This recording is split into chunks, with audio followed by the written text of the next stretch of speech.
محفل عشق کے ساتھ آپ کی میزبان رابعہ انم حاضر خدمت ہے۔ ناظرین کرام، رسول اللہ صلی اللہ علیہ وآلہ وسلم کہ اعلان نبوت کے بعد کا تذکرہ ہے۔ ایک یتیم لڑکا تھا جس کا نام ابو قرصافہ تھا۔ یہ اپنی بیوہ ماں کے ساتھ اپنی خالہ کے گھر میں رہا کرتا تھا اور بکریاں چراتا تھا۔ جب یہ بکریاں لے کر نکلتا تھا تو اس کی ماں اور خالہ اسے سختی سے یہ تاکید کیا کرتی تھی کہ خبردار تم کبھی ان کی صحبت میں نہ بیٹھنا جنہوں نے نبوت کا دعویٰ کیا ہے۔ اور انسان کی فطرت ہے، خاص طور پر جو کم عمر ہوتے ہیں، نوجوان ہوتے ہیں، بالخصوص بچوں میں عام طور پر یہ خصلت پائی جاتی ہے کہ جس چیز سے منع کیا جائے اسی میں اٹریکشن محسوس کرتے ہیں، اسی میں کشش محسوس کرتے ہیں، اسی چیز کی طرف جاتے ہیں۔ ابو قرصافہ بھی ایسا ہی بچہ تھا۔ اسے یہ کھوج لگ گئی کہ آخر انہیں دیکھوں تو صحیح جنہیں ملنے سے میری ماں اور خالہ اتنا منع کر رہی ہیں۔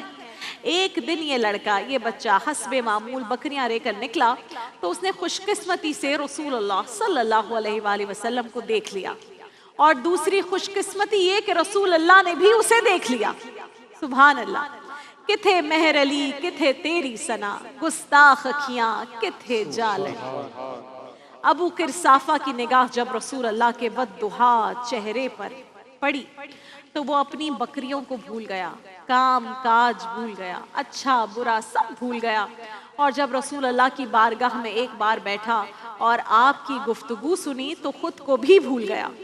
اب اس نے یہ روز کا معمول بنا لیا، روٹین بنا لی کہ وہ بکریاں لاتا تھا، انہیں چرنے کے لیے چھوڑ دیتا تھا اور رسول اللہ کی بارگاہ میں آ کر بیٹھ جاتا تھا۔ بکریوں سے توجہ ہٹ گئی تھی، کام سے توجہ ہٹ گئی تھی، تو رفتہ رفتہ وہ بکریاں لاغر ہو گئیں، دودھ دینے سے بھی محروم ہو گئی۔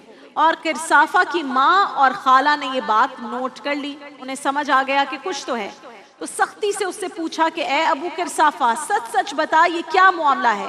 تو نے تو بالکل ہی اپنے کام پر دھیان دینا چھوڑ دیا ہے، کہیں تو وہیں تو نہیں جاتا جہاں جانے سے ہم نے تجھے منع کیا تھا؟ ابو قرصافہ کم عمر لڑکا تھا، زیادہ دیر تک حقیقت چھپا نہیں سکا اور اپنی ماں کو اور خالہ کو سب کچھ سچ سچ بتا دیا۔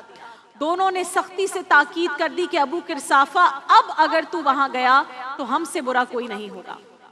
ابو قرصافہ نے ایک دو دن تو جیسے تیسے کاٹ لیے، لیکن جب تیسرا دن آیا تو بارگاہ نبوی سے دوری اس سے برداشت نہ ہوئی۔ اس نے اپنی ماں اور خالہ سے کہا کہ میں تمہاری بات مان لیتا ہوں، اب میں کبھی وہاں نہیں جاؤں گا، لیکن ایک بات تم بھی میری مان لو۔ خالہ نے پوچھا کون سی بات ہم مان لیں؟ تو ابو قرصافہ نے بڑی معصومیت سے کہا کہ ایک بار تم ان کی بارگاہ میں میرے ساتھ چلو تو صحیح، ان سے ملو تو صحیح، ان کی گفتگو سنو تو صحیح، اس کے بعد اگر تم مجھے منع بھی کرو گی تو میں مان جاؤں گا۔ ماں اور خالہ نے سوچا کہ بچہ ہے، چلو اس کا دل رکھنے کے لیے چلے جاتے ہیں۔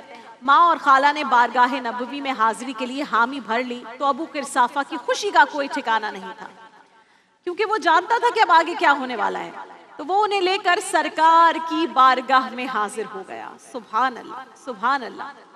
جب ان دونوں نے رسول اللہ صلی اللہ علیہ وآلہ وسلم آقا دو جہاں کو دیکھا، آپ کے حسن سلوک کو دیکھا، آپ کی گفتگو سماعت کی، تو اس ایک ایک پل کو ابو قرصافہ بغور دیکھ رہا تھا، ریئیکشن معلوم کرنا چاہتا تھا، اپنی ماں اور خالہ کے بدلتے ہوئے رنگ کو دیکھ رہا تھا۔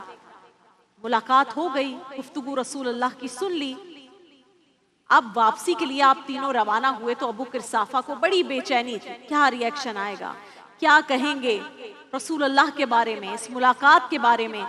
اب اگر اچھا لگا ہوگا تو میرا جانا بن جائے گا، اگر اب بھی یہ راضی نہیں ہوئی تو میں تو کہہ چکا ہوں کہ ایک بار چلیں ورنہ میں بھی جانا چھوڑ دوں گا۔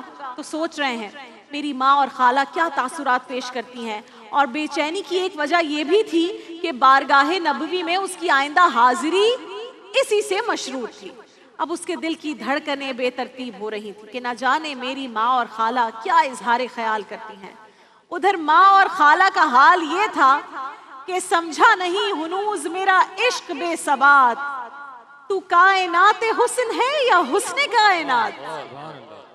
آخر کار ابو قرصافہ کی خالہ نے اپنے دل کی حالت بیان کرتے ہوئے کہا، ابو قرصافہ، میں نے تو اپنی پوری زندگی میں ایسا حسین و جمیل کوئی دیکھا ہی نہیں کتنا پیارا چہرہ تھا سبحان اللہ، کتنا حسین چہرہ تھا سبحان اللہ، اور جتنا پروقار ان کا لباس تھا، ایسا پیارا لباس بھی ہم نے پہلے کسی کو پہنے ہوئے نہیں دیکھا۔ اور تیسری بات یہ کہی کہ جتنی میٹھی باتیں کرتے ہیں ایسی باتیں بھی کبھی ہم نے نہیں سنی۔ بولتے ہیں تو لگتا ہے کہ گویا لہجے سے شہد ٹپک رہا ہو اور نور نکل رہا ہو۔ اللہ اکبر، اللہ اکبر۔ ابو قرصافہ کے ساتھ وہ دونوں خواتین رسول اللہ کی خدمت اقدس میں حاضر ہو گئیں، کلمہ پڑھا، لا الہ الا اللہ محمد رسول اللہ، اور اسلام کی دولت سے مالا مال ہو گئیں۔ پھر ابو قرصافہ نے اپنی بکریوں کے لاغر ہونے کا ایک دن ذکر رسول اللہ سے کیا، تو رسول اللہ نے فرمایا ابو قرصافہ ان بکریوں کو میرے پاس لے کر آؤ۔ بکریاں لے کر آئے تو آپ نے رسول اللہ صلی اللہ علیہ وآلہ وسلم نے آقا دو جہاں نے ایک ایک بکری کی پشت پر اپنا دست اقدس پھیرا، اور آپ کے دست کرم کی برکت سے وہ بکریاں دودھ دینے لگیں، اور ابو قرصافہ کا شمار اپنی بستی کے خوشحال ترین لوگوں میں ہونے لگا۔ اللہ اکبر، اللہ اکبر، اللہ اکبر۔ ناظرین کرام، ماشاء اللہ، الحمدللہ، حضرت ابو قرصافہ رضی اللہ تعالیٰ عنہ وہ 59ویں صحابی رسول ہیں جن کا ذکر اقدس محفل عشق میں، محفل رمضان کی اس ٹرانسمیشن کے اس حصے میں کیا گیا۔ لیکن ہزاروں عاشق ہیں، ہزاروں عشق کے تذکرے ہیں، کہاں تک سنیں گے، کہاں تک سنائیں۔ 2 برسوں کے دوران 2 ٹرانسمیشنز میں 2 محفل عشق کی اس حصے میں یہ 59 محفلیں اس عشق کا حق ادا کر ہی نہیں سکتی جو صحابہ کرام رسول اللہ سے فرمایا کرتے تھے صلی اللہ علیہ وآلہ وسلم۔ محفل عشق کے اس دوسرے چیپٹر کی تکمیل پر بھی میں یہ کہنے میں حق بجانب ہوں کہ حق تو یہ ہے کہ حق ادا نہ ہوا، حق تو یہ ہے کہ حق ادا نہ ہوا۔ اس کی مدحت کے لیے لفظ کہاں سے لاؤں، اس کی مدحت کے لیے لفظ کہاں سے لاؤں۔ سارے عالم کے مقدر کو جگایا جس نے، سارے عالم کے مقدر کو جگایا جس نے، جس کے جھولے پہ ملائک نے ترانے چھیڑے، قیصر و کسریٰ کی منڈیروں کو ہلایا جس نے، وہ کھلونے سے نہیں شمس و قمر سے کھیلے، وہ کھلونے سے نہیں شمس و قمر سے کھیلے، جن پہ سایہ پر جبریل کیا کرتے تھے، گود میں لے کے گزرتی تھی حلیمہ جس سمت، گود میں لے کے گزرتی تھی حلیمہ جس سمت، خار اس راہ کو خوشبو سی دیا کرتے تھے، جو ہیں الہام و نبوت کے امی، جو ہیں الہام و نبوت کے امی، جن سے قائم ہوئے بیدار نگاہی کے اصول، دوش براق پہ پہنچے جو سر عرش بری، وہ خلاؤں کے پیمبر، وہ فضاؤں کے رسول، صلی اللہ علیہ وآلہ وسلم، صلی اللہ علیہ وآلہ وسلم۔ درود ان پر، سلام ان پر۔ عشق مصطفیٰ نہیں تو ترکی و پاکستان بھی نہیں، عشق محمد مصطفیٰ صلی اللہ علیہ وآلہ وسلم نہیں تو عرب اور ایران بھی نہیں، عشق احمد نہیں تو ہم پر رحمت بھی نہیں۔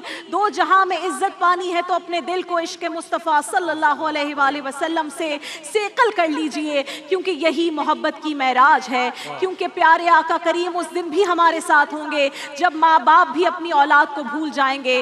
ہاتھ اٹھا کر اپنے رب سے دعا مانگیے، یا اللہ ہمیں دنیا میں عشق مصطفیٰ صلی اللہ علیہ وآلہ وسلم، پاکستان میں نظام مصطفیٰ صلی اللہ علیہ وآلہ وسلم، قبر میں معرفت مصطفیٰ صلی اللہ علیہ وآلہ وسلم، حوض کوثر پر جام مصطفیٰ صلی اللہ علیہ وآلہ وسلم، پل صراط پر دعائے مصطفیٰ صلی اللہ علیہ وآلہ وسلم، آخرت میں شفاعت مصطفیٰ صلی اللہ علیہ وآلہ وسلم، اور جنت میں رفاقت مصطفیٰ صلی اللہ علیہ وآلہ وسلم عطا فرما، آمین ثم آمین۔